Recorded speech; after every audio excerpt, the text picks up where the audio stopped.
రాత్రంతా ప్రార్థనల ద్వారా ఏం జరిగింది, వాళ్ళు అసలు ఎందుకోసం ప్రార్థన చేశారు, వారి ప్రార్థనకి ఫలితం వచ్చిందా రాలేదా, ఈ రాత్రి మనం చేసి రాత్రంతా ప్రార్థనకి ఫలితం వస్తుందా రాదా? హల్లెలూయా. అయితే వారి ప్రార్థనకు ఫలితం వచ్చిందంటే వారు ఎలా ప్రార్థన చేశారు. ఈ రాత్రి మన ప్రార్థనకు ఫలితం రావాలంటే మనం ఎలాగా ప్రార్థన చెయ్యాలి. హల్లెలూయా.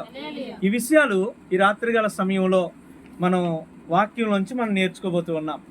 మనందరికి మాదిరి ఎవరు అమ్మా? మనందరికి మాదిరి ఎవరు?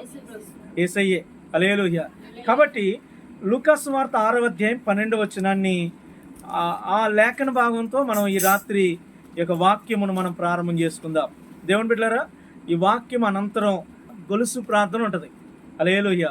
అంటే చేయి పట్టుకొని చేసేటటువంటి ప్రార్థన ఉంటుంది. దేవుని బిడ్డలారా, బైబిల్ గ్రంథంలో మాట రాయబడింది, ఒక్కడు 1000 మందిని తరిమితే ఇద్దరు ఎన్ని వేల మందిని తరమాలి?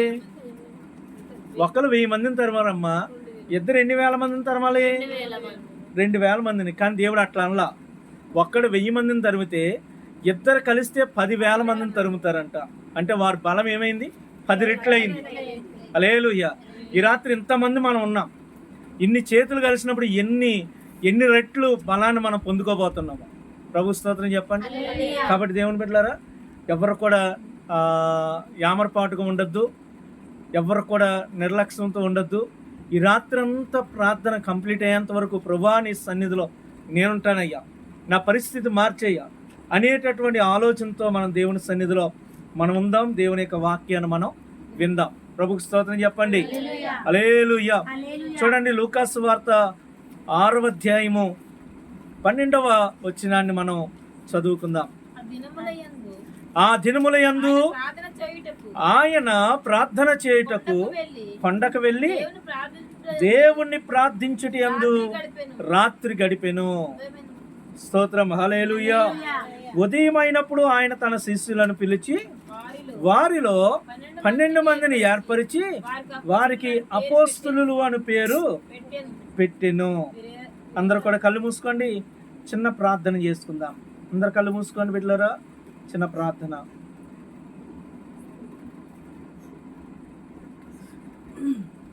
పరిశుద్ధుడు అయిన తండ్రి, గొప్ప దేవుడా, మహోన్నతుడా, ఈ రాత్రి గల సమయంలో అయ్యా తండ్రి నీ సన్నిధి చేరి ఇంతవరకు తండ్రి చక్కని ఆరాధన ద్వారా నీ నామాన్ని స్తుతించాం. ఇదిగో ప్రభువా, ఈ రాత్రి గల సమయంలో కొన్ని నిమిషాలు నీ మాటలు మేము వినబోతున్నాం. మాతో మీరు ఉండండి, సూటిగా తేటగా మాతో మాట్లాడండి. అయ్యా తండ్రి, ఇక్కడ తండ్రి నీ వాక్యం ప్రకటించడానికి ఇదిగో తండ్రి ఇక్కడ ఉన్నటువంటి నన్ను మరుగుపరచండి. ఎందుకంటే ప్రభువా, మనుషులుగా మా ఆలోచనలతో మా జ్ఞానంతో మాట్లాడితే అది మాకు ఆశీర్వాదం కాదయ్యా. నీ జ్ఞానం దయచేయండి, నీ ఆత్మను దయచేయండి. మాకు కూడిన సంఘానికి ఈ వాక్యము తండ్రి వినబోతున్నటువంటి వారికి అయ్యా ఏదైతే అవసరమో ఆ మాటలను తండ్రి మీరే సూటిగా తేటగా మాట్లాడమని ప్రార్థన చేస్తూ ఉన్నాం. ఈ రాత్రి తండ్రి మాలో ప్రార్థనాత్మను దయచేయండి. ఈ వాక్యం వింటూ ఉండగా ఆసక్తితో మమ్మల్ని తండ్రి వెలిగించండి, రగిలించమని ప్రార్థన చేస్తూ యేసు నామములో ప్రార్థిస్తున్నాము తండ్రి, ఆమేన్. హల్లెలూయా. గట్టిగా దేవునికి స్తోత్రం చెప్దాం. హల్లెలూయా. దేవుని బిడ్డలారా, మనం చదివినటువంటి యొక్క లేఖన భాగంలో యేసు ఏం చేశాడంట? ఆ దినములయందు ప్రార్థన చేయడానికి కొండకు వెళ్ళి ప్రార్థించుట యందు రాత్రి గడిపెను అని రాయబడింది. హల్లెలూయా. ఆల్రెడీ ఇంతకుముందు యేసు ప్రభు కొండకి వెళ్ళి రాత్రంతా ప్రార్థించవలసినంత అవసరం ఏముంది అనేటటువంటి విషయాన్ని మనం గతించినటువంటి ఒక 4-5 ఆల్నైట్ ప్రేయర్స్కి ముందు మనం విన్నాం. హల్లెలూయా. దేవునికి స్తోత్రం చెప్దామా. ఎందుకు వెళ్ళాడు ఆయన? రాత్రంతా ప్రార్థించడానికి వెళ్ళాడు.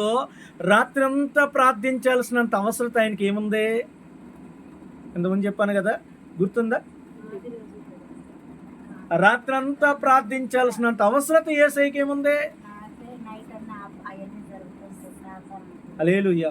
దేవుని బిడ్డలారా, ఇక్కడ మన వాక్యంలోంచి కనుక మనం చూస్తే కనుక ఏమండి, యేసు ప్రభు ప్రతి సమయంలో కూడా ఏదైనా ఒక ప్రాముఖ్యమైన పని చేయడానికి ముందు రాత్రంతా ప్రార్థనలో గడిపేవాడు ఆయన. హల్లెలూయా. రాత్రంతా ప్రార్థనలో గడిపేవాడు ఆయన. పరిచర్య ప్రారంభానికి ముందు 40 పగల్లో 40 రాత్రులు ఆయన ప్రార్థన చేశాడని వాక్యంలో రాయబడింది. హల్లెలూయా. ఏమండి 30 సంవత్సరాలు ఈ లోకంలో తల్లిదండ్రుల యొక్క ఆధీనంలో బ్రతికి తల్లిదండ్రులకు లోబడి జీవించిన తర్వాత ఆయన పరిచర్య ప్రారంభించేటటువంటి దినాల్లో రక్షణ బాప్తిస్మం తీసుకొని దేవుని యొక్క చిత్తాన్ని ఆయన తల వంచి ఆయన పని ప్రారంభ దినాల్లో 40 పగల్లో 40 రాత్రులు ఉపవాసం ఉండి ఆయన ప్రార్థించాడు. హల్లెలూయా. దేవుని బిడ్డలారా, తర్వాత కాలంలో ఇదిగో ఇది మరొక రాత్రి అంతా ప్రార్థన. ఆయన యొక్క చేసినటువంటి లేఖనాల్లో రాయబడినటువంటి వాటిల్లో యేసు ప్రభు చేసినటువంటి రాత్రంతా ప్రార్థనలో ఇక్కడ మరొకటి రాయబడింది. హల్లెలూయా. అలాగే మరొక సందర్భం ఉంటుంది. యేసు ప్రభు సిలువకు అప్పగించబడే ముందు రాత్రంతా ఆయన ప్రార్థన చేసినట్టు గెత్సెమనే తోటలోనికి వెళ్ళి ఆ రాత్రి ఆయన ప్రార్థనలో ఉన్నట్లుగా మనం చూస్తూ ఉన్నాం. ఆ రాత్రి జరిగేటటువంటి ప్రార్థనలోనే యేసు ప్రభువును పట్టుకోవడం, సిలువకు తీసుకుని వెళ్ళడం ఏమండి జరిగింది. హల్లెలూయా. దేవుని బిడ్డలారా, మొదటి సందర్భం పరిచర్య ప్రారంభానికి ముందు చేశాడు. రెండవ సందర్భం పరిచర్య యొక్క ముగింపుకు ముందు ఆయన చేశాడు. మరి ఇప్పుడు చేసే ప్రార్థన దేని కొరకు తెలుసా? ఏమండి, ఆయన తర్వాత ఈ స్వార్థ భారాన్ని మోయగలిగిన ఒక 12 మందిని ఏర్పాటు చేయడానికి ఈ రాత్రి అంతా ప్రార్థన చేశాడు. దేవునికి స్తోత్రం చెప్పండి. ఏమండి, యేసు ప్రభు తనతో పాటు ఉండడానికి, తనతో పాటు స్వార్థ పని చేయడానికి, దేవుని రాజ్యాన్ని స్థాపించడానికి ఒక 12 మంది అపోస్తులను ఏర్పాటు చేసుకోవడానికి ఆయన రాత్రంతా ప్రార్థన చేశాడు. హల్లెలూయా. అర్థమవుతుందా? అంటే తనతో ఎవరుండాలి అనేది ఒక నిర్ణయానికి రావడానికి ముందు ఆయన చేసినటువంటి ప్రాముఖ్యమైన పని ఏంటి తెలుసా? రాత్రంతా ప్రార్థన. దేవుని బిడ్డలారా, ఆ ప్రార్థన సరైనటువంటి వ్యక్తులను ఏర్పాటు చేసుకోవడానికి ఎంతగానో సహాయపడింది. హల్లెలూయా. చూడండి దేవుని బిడ్డలారా, గతించిన కాలంలో నేను మీకు జ్ఞాపకం చేస్తాను. ఈ రాత్రంతా ప్రార్థన ద్వారా ఏర్పాటు చేయబడినటువంటి ఈ శిష్యులు ఏమండి తర్వాత కాలంలో ప్రభువు కొరకు ప్రాణాలైనా ఇచ్చారు, కానీ ప్రభువును వదిలారా? ఒక ఇస్కరియోతు యోధ తప్ప. హల్లెలూయా. ఇస్కరియోతు యోధాయే ఏమండి ధనాసులకు లోబడిపోయి, లోక సంబంధమైనటువంటి కోరికలకు లోబడిపోయి యేసు ప్రభుని డబ్బు కొరకు అమ్ముకున్నాడు తప్ప మిగిలిన 11 మంది శిష్యుల్లో ఎవరు కూడా ఏమండి ప్రభువును విడిచిపెట్టిన వాళ్ళు కాదు. ప్రభువు కొరకు తమ ప్రాణాలైన వదిలారు, కానీ ప్రభువుని వదిలారా? దేవుని వదిలారా? లేదండి. నువ్వు రాత్రంతా ప్రార్థన ద్వారా ఏర్పాటు చేసుకున్నది ఏది కూడా దేవుని బిడ్డ అది ఎన్నడూ నిన్ను విడిచిపెట్టదు, ఎన్నడూ నీకు దూరం అయిపోదు. హల్లెలూయా. నువ్వు చేసేటటువంటి ప్రార్థన అంత స్థిరమైనటువంటి వ్యక్తులను నీ జీవితంలోనికి తీసుకొస్తుంది. అంత బలమైనటువంటి నిర్ణయాలు నువ్వు తీసుకోగలిగినటువంటి శక్తితో, జ్ఞానంతో నేను నింపేది ఏంటో తెలుసా? ఈ రాత్రంతా చేసేటటువంటి ప్రార్థన. హల్లెలూయా. గట్టిగా దేవునికి స్తోత్రం చెప్దామా? హల్లెలూయా. అంత మాత్రమే కాదండి ప్రియమైనటువంటి దేవుని బిడ్డలారా, ఈ రాత్రంతా ప్రార్థన ఏం చేసింది అనడానికి ముందు ఏమండి ఇక్కడ రాయబడినటువంటి మరొక మాట, ఆయన క్రిందకు వచ్చిన తర్వాత అంట 19వ వచనంలో రాయబడింది, ప్రభావము ఆయనలో నుండి బయలుదేరి అందరినీ స్వస్థపరుచుచుండెను. హల్లెలూయా. కనుక జనసమూహమంతయు ఆయనను ముట్టవలనని యత్నము చేసిరి. పై వచనం అంట 18వ వచనంలో అపవిత్రాత్మల చేత బాధింపబడిన వారందరూ వచ్చి స్వస్థతలు పొందిరి. హల్లెలూయా. 17వ వచనం ఉంటుంది, ఏమండి తమ రోగములను కుదుర్చుకొనుటకు యూదయ దేశం నుండి, యెరూషలేము నుండి, తూరు సిదోనుల దేశాల నుండి ప్రజలు ప్రభువు దగ్గరికి వచ్చారు. ఆయనలోంచి ప్రభావం బయటకు వచ్చి అనేకులను బాగు చేస్తుంది. ఆయనలోంచి ప్రభావం బయటకు వచ్చి ఏమండి రోగగ్రస్తులను స్వస్థపరిచింది. హల్లెలూయా. జాగ్రత్తగా వినండి దేవుని బిడ్డలారా, శ్రద్ధ కలిగి వినండి. యేసు ప్రభు పైనుంచి కిందకు వచ్చినప్పటికి వేల సంఖ్యలో సమూహం అక్కడ ఎవరి కూడి ఉన్నారని రాయబడింది. అందులో అనేక మంది రోగులు ఉన్నారు, అనేక మంది అపవిత్ర ఆత్మల చేత పీడించబడిన వారు ఉన్నారు. ఒక్కొక్కరి దగ్గరికి వెళ్ళి ప్రభు చేతులుంచి ప్రార్థన చేస్తే ఎన్ని రోజులు పట్టేదో, వారిని బాగు చేయడానికి, వారిని ముట్టడానికి ఎంత సమయం పట్టేదో. కానీ దేవుని బిడ్డలారా, ఇక్కడ రాయబడింది ఎవరి దగ్గరికి వెళ్ళి ఆయన చేతులు వేయలేదు, ఎవరి దగ్గర పోయి ఏ అపవిత్ర ఆత్మను ఆయన గద్దించలేదు. మరి ఎలా స్వస్థతలు జరిగినాయి? ఎలా అద్భుతాలు జరిగినాయి? ఆయనలో నుండి ప్రభావం బయటికి వెళ్ళిందంట. స్తోత్రం చెప్పండి. అమ్మా, ఏం వెళ్ళింది బయటికి? స్వస్థపరిచే శక్తి, విడిపించే శక్తి. ఆయన అక్కడే ఉన్నాడు. ఆయనలోంచి ప్రభావం బయటికి వెళ్ళి వేల మంది ప్రజలను బాగు చేసింది. హల్లెలూయా. అనగా ఈ రాత్రంతా ప్రార్థన ఆయన చేయాల్సినటువంటి పనిని ఈజీగా మార్చేసింది. ఎలా మార్చిందండి? ఈజీగా. ఒకవేళ ఆయన చెయ్యాలంటే ఎన్ని దినాలు పట్టిదో, ఎన్ని గంటలు పట్టిదో, కానీ క్షణంలో జరిగిపోయింది పని. క్షణంలో జరిగిపోయింది. ఎంత ఈజీ అయిపోయిందో చూడండి. రాత్రంతా ప్రార్థన. దేవుని బిడ్డలారా, నీకు ఏమండి అతి ప్రాముఖ్యమైనదని ఎందుకు రాయబడిందో తెలుసా? నువ్వు చేయదగినటువంటి పని, నీ ముందన్నటువంటి పని ఎంతో భయంకరమైన పెద్దదై ఉండొచ్చు, ఎంతో కష్టతరమైనది అయి ఉండొచ్చు. ఈ రాత్రి నువ్వు చేసే ప్రార్థన ఆ పనిని ఈజీగా మార్చేస్తుంది. హల్లెలూయా. ఆ పని ఈజీగా మారిపోతే. హల్లెలూయా. యేసు ప్రభు రాత్రి చేసినటువంటి ప్రార్థనలో 2 ప్రాముఖ్యమైన అంశాలు నేను చెప్పాను. మొదటి అంశం ఏంటండి? తనతో ఎవరుండాలో ఏర్పాటు చేసుకోవడానికి ఈ రాత్రంతా ప్రార్థన చాలా ప్రయోజనకరంగా మారింది. హల్లెలూయా. ఈ రాత్రి ప్రార్థన ద్వారా ఏర్పాటు చేసుకున్నటువంటి తన యొక్క భాగస్వాములు, తన జత పని వారు ఎన్నడూ ఆయనను విడిచిపెట్టలేదు. ఆయన కొరకు ప్రాణాలైనా వదిలేశారు కానీ ప్రభువును వదలలేదు. హల్లెలూయా. స్తోత్రం చెప్పండి. ఈరోజు బిడ్డలారా, వివాహ సంబంధాల కొరకు ఎదురు చూస్తున్న వారు ఉంటే కనుక, ఏమండి, నువ్వు ఎవరిని ఎంచుకోవాలో నీకు సరైన నడిపింపు ఇవ్వగలిగిందే ఈ రాత్రి అంతా ప్రార్థన. వివాహాల కొరకు, మీ పిల్లల వివాహాల కొరకు ఎదురు చూసే వాళ్ళు ఉంటే ఈ రాత్రంతా ప్రార్థన చేయండి. రాత్రంతా ప్రార్థనలో ఉండండి. అయ్యా, సరైన మార్గాల గుండా మమ్మల్ని నడిపించయ్యా, సరైన వ్యక్తుల దగ్గరకు మమ్మల్ని నడిపించయ్యా, మాతో ఎవరుండాలో వారిని ఏర్పాటు చేసుకోగలిగినటువంటి జ్ఞానం మాకు దయచేయండి అయ్యని ఈ రాత్రంతా ప్రార్థన చేస్తే, దేవుని బిడ్డ, నీవు రాత్రి ప్రార్థన ద్వారా ఏర్పాటు చేసుకునే వాళ్ళు నీ కొరకు ప్రాణాలు ఇస్తారు కానీ నీ ప్రాణాలు తీసేవాళ్ళుగా ఉండరు. హల్లెలూయా. స్తోత్రం చెప్పండి. మన న్యూస్లో ఒక హెడ్లైన్స్ వచ్చింది. ఏమండి, హనీమూన్కి మేఘాలయాలకు వెళ్ళారంట. దేవుని బిడ్డలారా, భర్తను మేఘాల్లో కలిపేసి వచ్చేయిందంట ఇంటికి. హల్లెలూయా. చూసారా? హనీమూన్కి మేఘాలయ ఆ రాష్ట్రం వెళ్ళారంట. వస్తు భర్తను మేఘాల్లో కలిపేసిందంట. ఎందుకు? ప్రియుడి కోసం. హల్లెలూయా. వివాహేతర సంబంధం కొనసాగించడానికి భర్త అడ్డుకున్నాడని భర్తను చంపేసింది భార్య. హల్లెలూయా. వింటున్నారా బిడ్డలారా? ఎందుకో తెలుసా? వారి వివాహ బంధంలో ప్రార్థన లేదు. వారి వివాహ బంధంలో దేవుడు లేడు. హల్లెలూయా. ఈరోజు నీ పిల్లల వివాహ బంధం దేవుని ద్వారా, ప్రార్థన ద్వారా జత చేయబడగలిగితే వారు ఒకరికొరకు ఒకరు ప్రాణాలు ఇచ్చుకుంటారు కానీ ప్రాణాలు తీసుకునేవారుగా ఉండరు. హల్లెలూయా. కాబట్టి దేవుని బిడ్డలారా, మీ పిల్లల యొక్క వివాహాలకు ముందు, ఏమండి, మీతో ఒకవేళ పార్ట్నర్షిప్, ఏదైనా బిజినెస్ చేయాలనుకున్నావా, ఎలాంటి వ్యక్తిని నువ్వు పార్ట్నర్గా ఏర్పాటు చేసుకోవాలో నువ్వు రాత్రంతా ప్రార్థనలో గడుపు. నీ జీవితంలో ఎవరినైనా ఒకరిని నీ జీవితంలోనికి రావాలి, ఏమండి, వారికి అవకాశం ఇవ్వాలనుకునే ముందు ప్రార్థన చేయ. రాత్రంతా మంచి వ్యక్తులను దేవుని దగ్గర నడిపిస్తాడు. సరైన మార్గాల గుండా దేవుని నడిపిస్తాడు. ప్రభుకు స్తోత్రం చెప్పండి. హల్లెలూయా. సరైన భాగస్వామిని దేవుడు నీకు ఇస్తాడు. ఆమేన్. ఈ రాత్రంతా ప్రార్థన కష్టతరమైన నీ పనిని ఈజీగా మార్చేస్తుంది, సుఖవంతమైనదిగా మార్చేస్తుంది. హల్లెలూయా. దేవుని బిడ్డలారా, యేసుక్రీస్తు ప్రభువారే కాదండి, బైబిల్ గ్రంథంలో అనేక మంది రాత్రంతా ప్రార్థనలు చేసిన వాళ్ళు ఉన్నారు. అనేక మంది ఉన్నారు.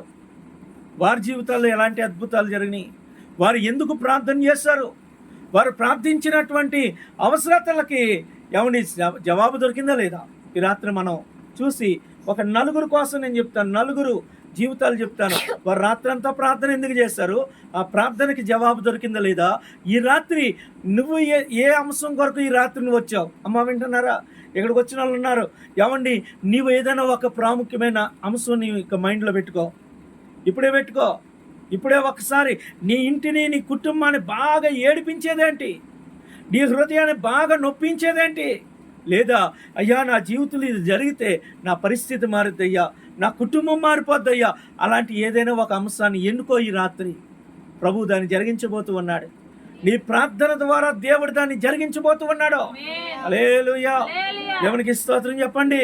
చూడండి దేవుని బిడ్డలారా, మొదటి సమూయేలు గ్రంథము 15వ అధ్యాయము 11వ వచనాన్ని మనం చదువుకుందాం.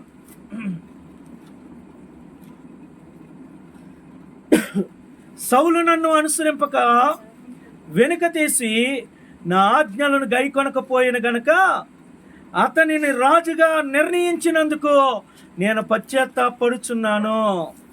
అందుకు సమూయేలు కోపావేశుడై రాత్రంతా యెహోవాకు మొర్ర పెట్టుచుండెను. ప్రభుకు స్తోత్రం చెప్పండి. అమ్మా ఉన్నారా? ఒకసారి 2 చేతులు పైకెత్తి దేవుని మహింపరుద్దామా? గట్టిగా దేవునికి స్తోత్రం చెప్దాం. అబ్బే, కొంతమంది ఇక్కడ లేరు. కొన్ని మాటలు ఇంకా రాలా బయటికి. 2 చేతులు పైకి లేవలా. గట్టిగా గట్టిగా నిద్రపోయే వాళ్ళు చెప్పండి. హల్లెలూయా. చాలా సంతోషం. ఏమండి, జాగ్రత్తగా విందాం. ఇక్కడ సమూయేలు గారు ఉన్నారు. ఈ సమూయేలు గారు రాత్రంతా ప్రార్థన చేస్తున్నాడు. ఎందుకని ప్రార్థన చేస్తున్నాడండి? అతను రాత్రంతా ప్రార్థన కారణం ఏంటో తెలుసా? తన పైన ఉన్నటువంటి నాయకుడు, అమ్మా వినండి, తనను పరిపాలించే నాయకుడు, తన పైన ఉన్న నాయకుడు దేవుని మార్గాల్లో నడవట్లేదు, దేవునికి ఇష్టంగా పరిపాలన జరిగించట్లేదు. ఏం చేస్తున్నాడు? లంచాల వైపుకి తిరిగాడు. దేని వైపుకమ్మా? మాట్లాడట్లేదు. దేవుడు అన్నాడు, అమాలేకీలను, వారి పశువులను, వారి సమస్తాన్ని హతం చేయంటే సౌలు ఏం చేశాడు? బలమైనవి బలిసినవి తన కోసం పక్కన పెట్టుకొని, ఏమండి బక్క చిక్కిపోయినట్లన్నిటిని చంపేవన్నాడు తెలుసా? దేవుని మాట ప్రకారం నేను చేశాను అన్నాడు. హల్లెలూయా. దేవుని బిడ్డలారా, అంటే దేవుడికి తెలియదు అనుకుంటున్నాడు. దేవుని బిడ్డ, నువ్వు చేసే ప్రతి పని దేవుడికి తెలుసు. సమూయేలు గారు వెంటనే ఏమన్నాడు తెలుసా?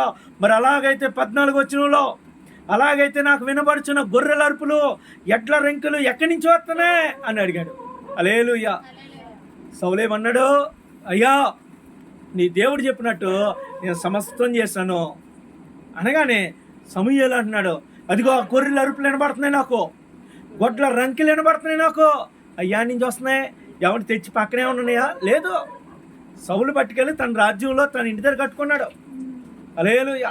అక్కడెక్కడో వినబడుతున్న రంకెలు సమూయేలు పాస్టర్ గారికి వినబడుతున్నాయి. మొన్నే చెప్పాను కదా, సమూయేలు ఒకేసారి 5 పరిచర్యలు చేశాడు. ఏమేంటి? మొదటిది ఏమండి యాజకుడు, రెండవది ప్రవక్త, మూడవది దీర్ఘదర్శి, నాలుగవది న్యాయాధిపతి, ఐదవది రాజు. హల్లెలూయా. ఈయన దీర్ఘదర్శి అండి. అక్కడెక్కడో జరుగుతున్న దాన్ని ఇక్కడ కళ్ళు మూసుకొని చెప్పేస్తాడు ఈయన. అలాంటి ఆయన దగ్గరకు వచ్చి ఈ యొక్క రాజు ఏం చేస్తున్నాడమ్మా? అబద్ధాలు ఆడుతున్నాడు. హల్లెలూయా. ఏమండి, దేవుడు కోరిన పనులు చేయకుండా నేను చేశాను అంటున్నాడు. లంచాలు తీసుకొని ఏమండి దేవుని చిత్తాన్ని పక్కన పెట్టేస్తున్నాడు. హల్లెలూయా. ప్రభు స్తోత్రం చెప్పండి. హల్లెలూయా. దేవుని బిడ్డలారా, ఈ సమూయేలు గారి యొక్క ఏడుపుకి రాత్రంతా ప్రార్థన కారణమైంది తెలుసా? అయ్యా నా రాజు సరిగా పరిపాలన చేయట్లేదు అయ్యా, అయ్యా నా రాజు ప్రజలను ఇబ్బంది పెడుతున్నాడయ్యా, నీ చిత్తాన్ని పక్కకు త్రోసేస్తున్నాడయ్యా, ఈ రాజు అంటే నా దేశంలో సరైన పరిపాలన అందదయ్యా, నీ చిత్తం జరగదయ్యా. ఇదండి సమూయేలు ప్రార్థన. హల్లెలూయా. ఈ రాత్రంతా మనం ప్రార్థించవలసింది అధికారుల కొరకు ప్రార్థన చేయాలా? ఒకవేళ నీ యొక్క రాష్ట్రాన్ని పరిపాలించే అధికారి, నీ నియోజకవర్గాన్ని పరిపాలించే అధికారి సరైన వ్యక్తి కాకపోతే అతని కోసం ప్రార్థన చేయి. సమూయేలు ప్రార్థన దేవుని బిడ్డలారా దేశ రాజకీయాలను మార్చేసింది. హల్లెలూయా. సమూయేలు యొక్క రాత్రంతా ప్రార్థన దేశ రాజకీయాలు మార్చేసింది. పదవిలో ఉన్నవాడు పదవోడు కొట్టింది, దేవుని చిత్తంలో ఉన్నవాడికి పట్టాభిషేకం చేసింది. హల్లెలూయా. దేవుని బిడ్డలారా, రాత్రంతా సమూయేలు చేసినటువంటి ఈ ప్రార్థన ఈ 15వ అధ్యాయంలో ప్రార్థన చేశాడు. 16వ అధ్యాయం 1వ వచనం చదువుదామా? 16వ అధ్యాయం 1వ వచనం. అంతటి యెహోవా సమూయేలుతో ఇలాగ సెలవిచ్చెను, ఇశ్రాయేలు మీద రాజుగా ఉండకుండా నేను విసర్జించిన సౌలుని గురించి నీవెంతకాలం దుఃఖింతువు? నీ కొమ్మును తైలముతో నింపుము. బెత్లెహేమీయుడైన యెస్సీ యొద్దకు నిన్ను పంపుచున్నాను, అతని కుమారుల ఒకణ్ణి నేను రాజుగా నియమించుదును. హల్లెలూయా, స్తోత్రం చెప్పండి. ఇతని ఏడుపు, ఇతని కన్నీరు దేవుడు చూడలేకపోతున్నాడు. సమూయేలు, ఎంతకాలం పశ్చాత్తాపడతావు, ఎంతకాలం ఏడుస్తావు, ఎంతకాలం దుఃఖిస్తావు? ఇక చాలు, నీ ప్రార్థన నేను విన్నాను, చాలు నీ కన్నీరు నేను చూశాను. సౌలును పక్కన పెట్టి యెస్సీ కుమారుల ఒకణ్ణి నా ప్రజలకు రాజుగా నియమిస్తాను, పోయి అభిషేకించి అన్నాడు. హల్లెలూయా. ఇట్లా విన్నారా? ఈ రాత్రమ్మ గవర్నమెంట్ బాగాలేదా, పరిపాలన బాగాలేదా, నీలో నువ్వు కుమిలిపోవడం కాదు, 10 మంది దగ్గరికి వెళ్ళి ఏడవడం కాదు, ఎక్కడికో వెళ్ళి కంప్లైంట్లు రాయడం కాదు, ప్రభు సన్నిధిలో మోకరించు. హల్లెలూయా. ప్రభు సన్నిధిలో మోకరించయ్యా, అతని జీవితాన్ని మార్చయ్యా, అతని పరిపాలన సరిదియ్యా, చక్కదిద్దయ్యా, అతన్ని నీవు తండ్రి నీకు అనుకూలంగా మార్చేయని ప్రార్థన చేయి. విన్నాడా? వింటాడు. ఏమండి, మారాడా? మారుతాడో, లేదంటే గవర్నమెంట్ మారిపోద్ది. స్తోత్రం చెప్పండి. ఎందుకు తెలుసా? నీ ప్రార్థన ఏమంటే రాజ్యాలను మార్చే ప్రార్థన, నీ ప్రార్థన రాజకీయాలను మార్చే ప్రార్థన. స్తోత్రం చెప్పండి. ఏంటి సౌండ్ తక్కువైంది? హల్లెలూయా. మా వింటున్నారా? సమూయేలు ప్రార్థన చూడండి. దేవుని బిడ్డలారా, ఈరోజు ఏమండి, నువ్వు ఏ విషయంలోనైనా నీకు దుఃఖం కలిగితే ప్రభువుని అడుగు. ఎందుకంటే ఏ నాయకుడు నిన్ను పట్టించుకోకపోవచ్చు, ఏ నాయకుడికి నీ బాధ అర్థం కాకపోవచ్చు, ఏ నాయకుడికి ఎవరిని నీ కష్టం తెలియకపోవచ్చు. అందరూ అలా ఉంటారని నేను అంటలేదు బిడ్డలారా. ఒకవేళ ఎవరిని నిన్ను అర్థం చేసుకోలేని నాయకుడు నీ మీద ఉంటే, అర్థం చేసుకునే నాయకుడు పైన ఉన్నాడు. ప్రభు స్తోత్రం చెప్పండి. ఆయనకు మొరపెట్టు, ఆయన మారుస్తాడు, ఎలాగైనా మారుస్తాడు, ఏదైనా మారుస్తాడు, ఎలాంటి జీవనైనా మారుస్తాడో, ఎంత టోల్నైనా మారుస్తాడు. దేవుని బిడ్డ, ఆయన హృదయం తాకించేది, ఆయన హృదయాన్ని మార్చేది, ఆయనను ప్రేరేపించేది ఏంటో తెలుసా? ఈ రాత్రంతా నువ్వు చేసే ప్రార్థన. ప్రభు స్తోత్రం చెప్దామా? హల్లెలూయా.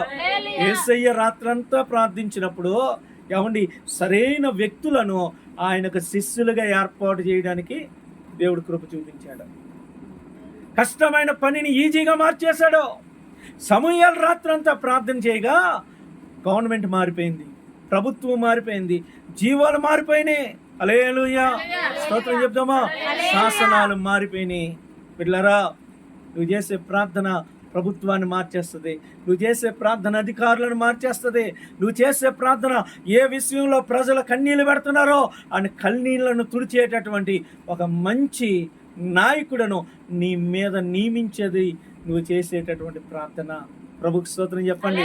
అంతే తప్ప నువ్వు దేవుడిని అడగకుండా, దేవునికి ప్రార్థన చేయకుండా, నీ మీద ఉన్న నాయకుడు నిన్ను బాధ పెడుతున్నాడని, నీ మీద ఉన్న నాయకుడు నిన్ను ఇబ్బంది పెడుతున్నాడని అతని మీద నువ్వు తిరుగుబాటు చేయడానికి లేదు, అతని మీద నువ్వు ఉద్యమించడానికి లేదు, అతని మీద నువ్వు లేనిపోని మాటలు మాట్లాడడానికి లేదు. ఎందుకో తెలుసా?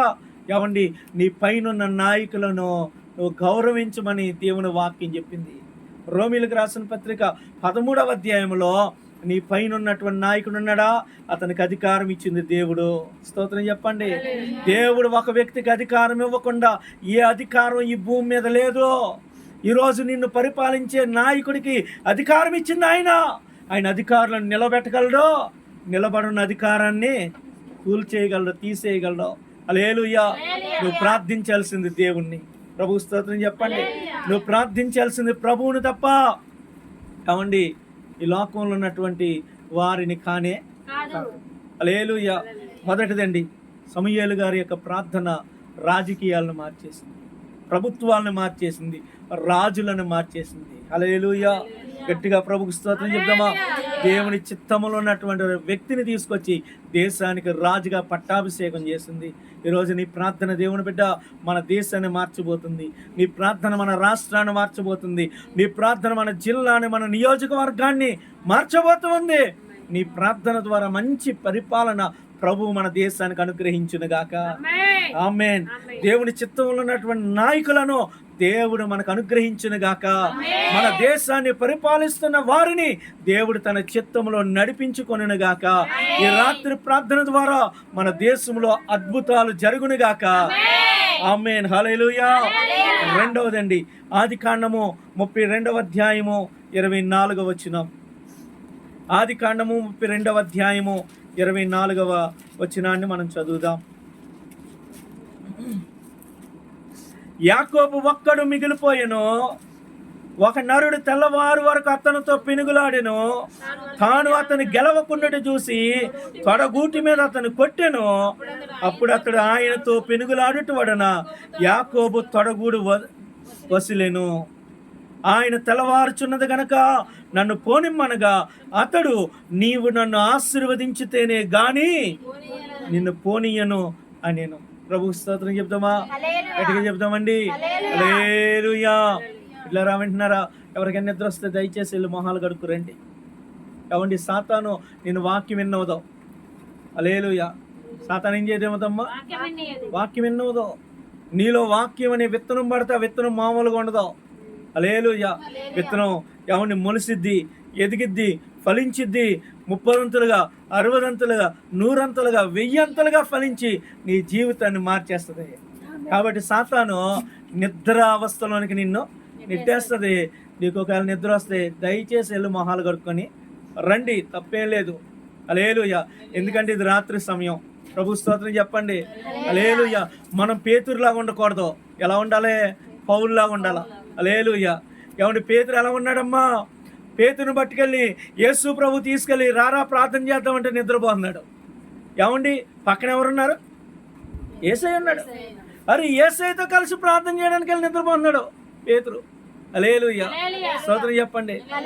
పౌలుని చిత్తకొట్టేసి జైల్లో వేసి ఏమండి కాళ్ళకు బొందలు బిగింతే ఆయన పడుకుంటలేదు, పక్కన ఉండి నిద్రపోనట్లేదు. స్తోత్రం చెప్పండి. హల్లెలూయా. పౌలు తాను నిద్రపోడు, తనతో ఉన్న వాళ్ళని నిద్రకు రానివ్వడు. హల్లెలూయా. అందుకే దేవుని బిడ్డలారా, పేతురు ఏమండి స్తోత్రం చెప్పండి, పేతురు యొక్క జైల్లో ఉన్నప్పుడు ఏమండి బయట కాపలాలు పెట్టుకుంటే ఆయన చక్కగా నిద్రపోయాడు 12వ అధ్యాయంలో. మరి పౌలుని కూడా అదే పరిస్థితి. కాపలా వాళ్ళు ఉన్నారు, చుట్టూ బంధకాలని బిగించున్నాయి, చెరసాల తలుపులని మూసున్నాయి, తాళాలు వేసున్నాయి. మరి ఏం జరిగింది? భయంకరమైన గొప్ప భూకంపం వచ్చింది. ఆ భూకంపానికి ఏమండి దేవుని బిడ్డలారా, చెరసాల పునాదులు అదిరిని, తాళాలన్నీ ఊడిపోయినాయి, బంధకాలన్నీ ఊడిపోయినాయి. గొప్ప విడుదల వరకు వచ్చేసింది. హల్లెలూయా. ఈ రాత్రి నిద్రపోయే స్థితి అయితే నీ బయట ఉండే కాపలా వాళ్ళు నీ బయట ఉంటారు. హల్లెలూయా. అమ్మా, విన్నావా? నిన్ను కనిపెట్టుకొని నీ సమస్యలు అక్కడే ఉంటాయి. హల్లెలూయా. కానీ నువ్వు ఆరాధించే బిడ్డవైతే, ప్రార్థించే బిడ్డవైతే, నిద్రను జయించి దేవుని స్తుతించే బిడ్డవైతే చెరసాల పునాదులు అదిరిపోతాయి. హల్లెలూయా. బంధకాలన్నీ తెగిపోతాయి, ఊడిపోతాయి. నీ గొప్ప విడుదల వచ్చేస్తుంది. అది రానివ్వకుండా చేయడానికి సాతాను నీకు నిద్ర తీసుకొస్తుంది. హల్లెలూయా. కాబట్టి నిద్రపోవద్దు. చక్కగా దేవుని మాటలు మనం విందాం. దేవునికి స్తోత్రం. హల్లెలూయా. దేవుని బిడ్డలారా, రెండవ వ్యక్తి కోసం మనం నేర్చుకుంటున్నాం. రెండవది యాకోబు గారు చేసినటువంటి ప్రార్థన. అమ్మా, ఎవరి ప్రార్థన? యాకోబు గారు చేసిన ప్రార్థన ఇక్కడ రాయబడింది. యాకోబు ఒక్కడే మిగిలిపోయాడంట. ఆ ఒక్కడే రాత్రంతా పెనుగులాడుతున్నాడంట, పోరాడుతున్నాడు. హల్లెలూయా. ఎవరితో పోరాడాడు? దేవునితో, దేవదూతలతో పోరాడాడు, దేవునితో పోరాడాడు. హల్లెలూయా. ప్రభు స్తోత్రం చెప్పండి. ఒక నరుడు తెల్లవారు వరకు అతనితో పెనుగులాడినని ఉంటది. హల్లెలూయా. దేవునికి స్తోత్రం. చివరికి తెల్లవారుతుంది కదా, నన్ను వదిలిపెట్టి యాకోబు అంటే యాకోబు అంటున్నాడు, నీవు నన్ను ఆశీర్వదించితే తప్ప నేను నిన్ను వదలనన్నాడు. ఇప్పుడు యాకోబు రాత్రంతా ఎందుకు ప్రార్థన చేస్తున్నాడు? యాకోబు తన జీవితంలో ఏమండి తన తల్లిదండ్రులను విడిచిపెట్టి వెళ్ళిపోయి 20 సంవత్సరాలు అయిపోయింది. 20 సంవత్సరాలు ఎప్పుడైనా ప్రార్థన చేశాడా? 20 సంవత్సరాలు ఎప్పుడైనా ప్రార్థన చేసినట్టు బైబిల్లో రాయబడిందా? లేదు. కానీ 20 సంవత్సరాల తర్వాత రాత్రంతా ప్రార్థనలో కూర్చున్నాడు. కారణం ఏంటి? కారణం ఏంటంటే ఈ 32వ అధ్యాయంలో రాయబడినటువంటి మాటల్లో దేవుని బిడ్డలారా, ఇక్కడ చూడండి 6వ వచనం. ఆ దూతలు యాకోబునొద్దకు తిరిగి వచ్చి, మేము నీ సహోదరుని యేసోవనొద్దకు వెళ్ళితిమి, అతడు 400 మందితో నిన్ను ఎదుర్కొని వచ్చిచున్నాడని చెప్పగా. హల్లెలూయా. యాకోబు యొక్క అన్నగారు ఏసావు 400 మందిని వెనకాల వేసుకొని, తమ్ముడు ఎక్కడ కనిపిస్తే అక్కడ చంపడానికి కిరాయి రౌడీలను వెనకాల వేసుకొని వస్తున్నాడు. హల్లెలూయా. ఎందుకంటే యాకోబుకి ఏసావుకి ఏమండి పగలున్నాయి, కక్షలున్నాయి, కుట్రలున్నాయి. హల్లెలూయా. 20 సంవత్సరాల కిందట ఈ యాకోబు తన అన్నగారిని మోసం చేసి ఏం పట్టుకెళ్ళిపోయాడు? తండ్రి యొక్క ఆశీర్వాదాలు పట్టుకెళ్ళిపోయాడు. హల్లెలూయా. ఎన్ని సంవత్సరాల క్రితం అమ్మా? ఎన్ని సంవత్సరాల క్రితం? 20 సంవత్సరాలకు ముందు. 20 సంవత్సరాలు అయిపోయింది. మరి తను చేసిన పాపం తను వదిలిందా? ఆ పాపం అన్నగారి రూపంలో ఎంటాడుకుంటూ వస్తుంది. హల్లెలూయా. ఆ పాపం అన్నగారి ద్వారా 400 మంది కిరాయి గుండాలతో వెనకాల వేసుకొని వస్తుంది. హల్లెలూయా. దేవుని బిడ్డలారా, భయపడిపోయాడు. అమ్మో నా పిల్లలు చచ్చిపోతారేమో, అమ్మో నా భార్యలు చచ్చిపోతారేమో, అమ్మో ఏమైపోద్దో అని భయపడిపోయి బిడ్డలారా భయముతో తన పిల్లలను తన భార్యను దూరంగా పంపించేసి ఒక్కడే మిగిలిపోయి రాత్రంతా దేవునికి ప్రార్థన చేస్తున్నాడు. హల్లెలూయా. గట్టిగా దేవునికి స్తోత్రం చెప్పండి. యాకోబుకు తెలుసండి తన అన్నగారు ఎంత మూర్ఖుడో, తన అన్న ఎంత దుర్మార్గుడో, ఎంత భయంకరమైనటువంటి వాడో యాకోబుకు తెలుసు. ఎందుకంటే యాకోబు సాధువుగా ఉన్నాడని బైబిల్ చెప్తుంటే ఏసావు వేటగాడు. ఎవరు చెప్పండి? ఏసావు వేటగాడు. అడవికెళ్ళి క్రూర మృగాలను వేటాడి తెచ్చుకొని ఇంటి దగ్గర భోజనం చేసేవాడు. వాడి ముందు ఎంత భయంకరమైన మృగం వచ్చినా చీల్చి చెండాడేటటువంటి ఆత్మధైర్యం కలిగినోడు, బలం కలిగినోడు. యాకోబు అనుకున్నాడు, వామ్మో మా అన్న దగ్గర నుంచి తప్పించుకోవడం నా వల్ల కాదు, అతని చేతుల్లోంచి విడిపించబడ్డం నా వల్ల కాదు. హల్లెలూయా. స్తోత్రం చెప్పండి దేవుని బిడ్డలారా. అందుకని యాకోబు ఒక్కడైపోయాడు.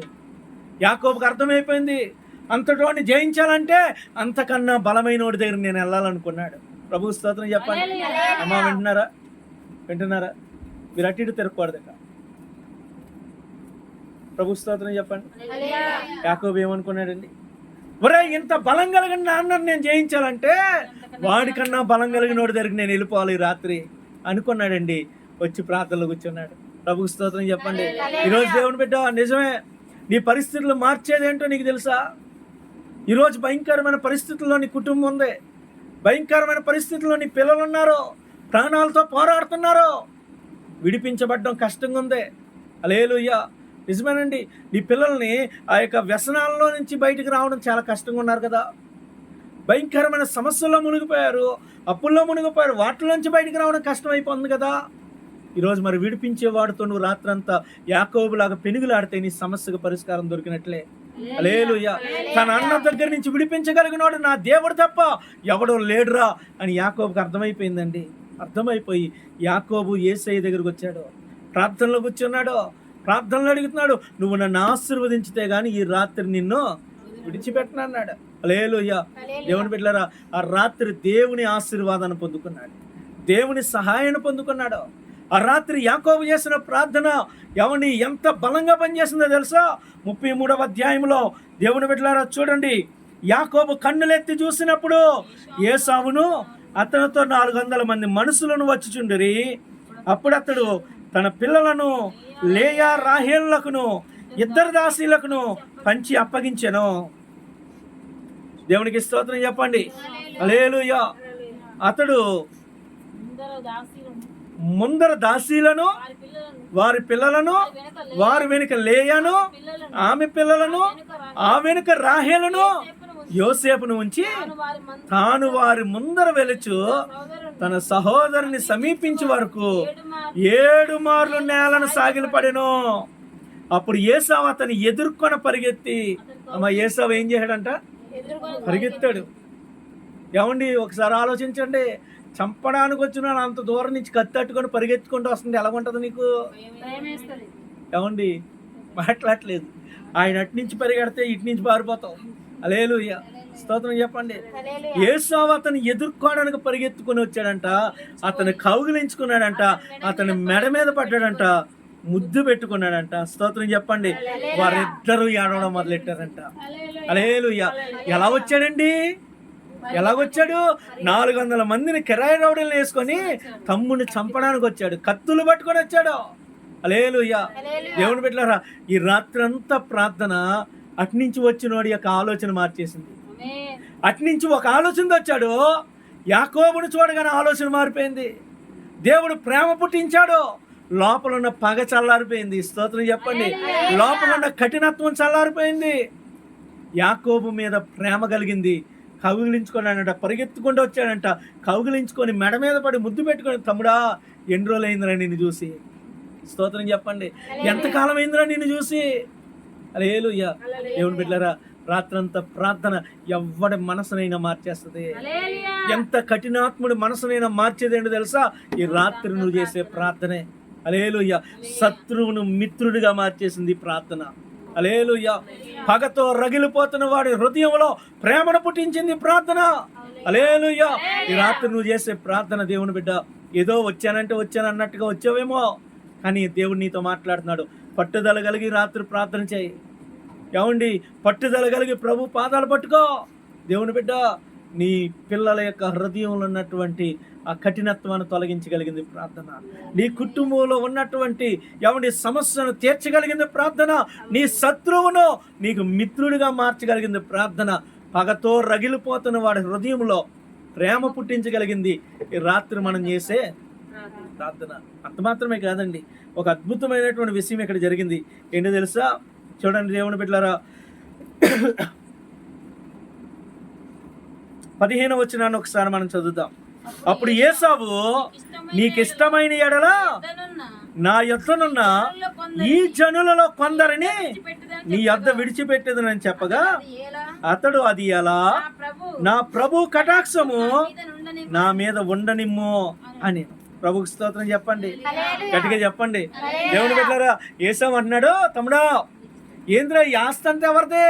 ఈ గొర్రెలు ఎవరు? ఈ గొడ్లు ఎవరు అంటే, అయ్యా ఇది నీ దాసుని నాకు దేవుడిచ్చాడయ్యా అంటే, అవునా తమ్ముడా, సరిపా నాతో పడరా, నేను కూడా నీతో వస్తానంటే, అన్నా నీకెందుకు నాతో, నువ్వెందుకు నాతో వస్తానంటున్నావు? నీకెందుకు శ్రమ? ఇదిగో పాలిచ్చే పిల్లలు ఉన్నారు, నా కుటుంబం ఉంది, మేమందరం ఉన్నాం, మేము వస్తాం, నువ్వు నాకు ముందు వెళ్ళిపో అన్నాడు. ఎందుకంటే లోన్ భయం ఉండిపోయింది. ఏమరా నాన్న మారినట్టు మారాడు, ఎప్పుడైనా మనసు మరి నన్ను చంపేస్తే. హల్లెలూయా. ఎప్పుడైనా వాడు మనసులో మళ్ళా పాత జ్ఞాపకాలు గుర్తొచ్చి నన్ను లేపేయాలనుకున్నానికి ఏంటి పరిస్థితి అని భయపడిపోతూ, అన్న అలా కాదు కానీ నువ్వు ముందు వెళ్ళిపో, నేను చిన్నగా వస్తాను. ఏమన్నా పైన అంటాడు. దేవుని బిడ్డలారా చూడండి, 12వ వచనంలో యాకోబు అంటున్నాడు, మనం వెళుదాము, నేను నీకు ముందుగా సాగిపోతుందని చెప్పగా యాకోబు అంటున్నాడు, నా యొద్ద ఉన్న పిల్లలు పసిపిల్లనియు గొర్రెలు మేకలు పశువులు పాలిచ్చినవని నా ప్రభువుకు తెలియను. ఒక్క దినమందే వాటిని ఒడిగా తోలిని ఎడల ఈ మన్నంతయు చచ్చును. నా ప్రభు దయచేసి తన దాసునికి ముందుగా వెళ్ళవలను. హల్లెలూయా. అయ్యా నువ్వు దయచేసి నాకు ముందు వెళ్ళిపో, నాతో ఉన్న వాడిని చిన్నగా నడిపించుకుంటా నేను వస్తానన్నాడు. ఇప్పుడు ఏసేవేమన్నాడు తెలుసా? సరే తమ్ముడా నేను వెళ్ళిపోతా కానీ మరి నాతో 400 మంది ఉన్నారు, మరి వీళ్ళని ఏం చేద్దాం? హల్లెలూయా. స్తోత్రం చెప్పండి. ఎవరెల్లో అమ్మ 400 మంది ఎవరెల్లో? యాకోబుని చంపడానికి వచ్చిన వాళ్ళు, కత్తులు పట్టుకొని వచ్చారు, కిరాయి రౌడీలకు వచ్చారు. ఏసావు అన్నాడు, తమ్ముడా సరే నేను వెళ్ళిపోమంటే నేను పోతా కానీ నీ దగ్గర చాలా మంది మందలు ఉన్నాయి, పనులు ఏమో తక్కువ మంది ఉన్నారు, నాతో ఉన్న వాళ్ళని నీ ఇంట్లో పనుల కింద పెట్టుకోరా. స్తోత్రం చెప్పండి. అమ్మ కిరాయి గుండాలు ఏమైపోయారు ఇప్పుడు? యాకోబు ఇంట్లో పనులు అయిపోయారు. హల్లెలూయా. చంపడానికి వచ్చిన వాళ్ళు గొర్రెలు కాస్తున్నారు ఇప్పుడు. హల్లెలూయా. ఏమండి అర్థమవుతుందా? స్తోత్రం చెప్పండి. నీ కీడు చేయాలనుకున్నవాడు నీ ఇంట్లో పన్నోడు అయిపోతాడు. ఈ రాత్రి ప్రార్థన, ఏమండి నిన్నెవడైతే నాశనం చేయాలనుకున్నాడో వాడే నీకు మేలు చేయడానికి నీ ముందుకు వస్తాడు. ఆమేన్. హల్లెలూయా. చూడండి, యాకోబుని చంపడానికి వచ్చినాడు, యాకోబు గొర్రెలు కాస్తున్నాడండి. యాకోబు ఆస్తి కాపలా కాస్తున్నాడు. నష్టపోకుండా ఏమండి 400 మంది కాపలాదారులు అయిపోయారు, పనులు అయిపోయారు, దాసులు అయిపోయారు. ఏమనుకుంటున్నావు రాత్రంతా ప్రార్థన అంటే? ఈరోజు మన సంఘంలో చాలామందికి ఈ రాత్రి ప్రార్థన యొక్క ప్రాముఖ్యత తెలియక ఇంటి దగ్గర ఉండి టీవీల మీద కూర్చొని ఏమండి సీరియల్ చూస్తూ కూర్చున్నారు, నిద్రలో పోతూ ఉన్నారు. సమస్యలే వారిళ్ళల్లో ఉన్నాయండి, ఉన్నాయి. దేవుని బిడ్డలారా, ఈ రాత్రి ప్రార్థన నీ జీవితాన్ని మార్చేది. ఈ రాత్రి ప్రార్థన నీతో ఎవరుండాలో ఎవరుండకూడదో ఏమంటే తేల్చి చెప్పేది రాత్రి ప్రార్థన. సరైన వ్యక్తులను నీ కుటుంబంలోనికి తీసుకొచ్చేది రాత్రి ప్రార్థన. కష్టతరమైన నీ పనులను ఏమండి సులభతరంగా మార్చగలిగేది రాత్రి ప్రార్థన. నీ దేశ రాజకీయాలు మార్చేది, నీ పైన ఉన్నటువంటి అధికారి మనసులు మార్చేది, ఏమండి కఠినమైనటువంటి జీవాలను మార్చేది ఈ రాత్రి చేసేటటువంటి ప్రార్థన. హల్లెలూయా. అంత మాత్రమే కాదండి, పగతో రగిలిపోతున్న వాడి మనసులో ప్రేమ పుట్టించేది ఈ రాత్రి ప్రార్థన. హల్లెలూయా. స్తోత్రం చెప్పండి. హల్లెలూయా. శత్రువును మిత్రునిగా మార్చగలిగింది రాత్రి చేసే ప్రార్థన. దేవునికి స్తోత్రం. హల్లెలూయా. మరొక వ్యక్తిని మనం జ్ఞాపకం చేసుకుందాం.